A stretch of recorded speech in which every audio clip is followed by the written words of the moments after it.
పురాణ కాలంలో దానవ హిరణ్యాక్షుడు భూదేవిని చెరపట్టినట్లు ఈ కలియుగంలో అమరావతి భూములను చెరపడుతూ అప్పులు పుట్టించుకోవడానికి ప్రస్తుతము ఇంకా 44,000 ఎకరాలు భూములను రైతుల నుంచి స్వాధీనం చేసుకొని భూదందా చేసేందుకు తెరలేపుతున్నారు. అమరావతి చుట్టుపక్కల భూములను భూదందా కోసము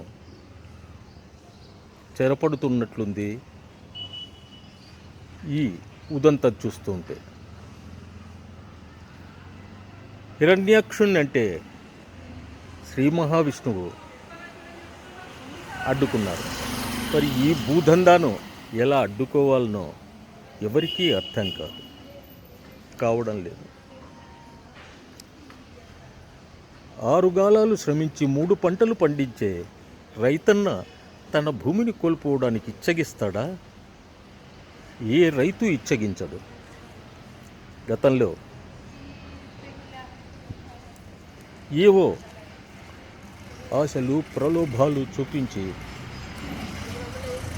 34,000 ఎకరాలు సేకరించి ల్యాండ్ పుల్లింగ్లో ప్రపంచంలోనే నేను ఆదర్శనీయమైన వాణ్ణి అని గొప్పలు చెప్పుకున్న విజనరీ ఆ తరువాత చుట్టుపక్కల ఇంచుమించు 20,000 ఎకరాలను కొండలు గుట్టలు కోనలు కలుపుకుంటే 50,000 ఎకరాలకు పైగా అమరావతి కోసము తన అధీనంలో ఉంచుకోవడం జరిగింది.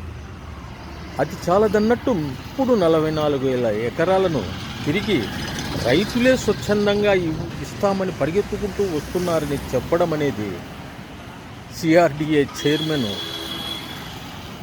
ప్రల్లదనాలు నమ్మాలంటే ప్రజలు నమ్మడం లేదు, నమ్మడానికి వీలు కలగడం లేదు.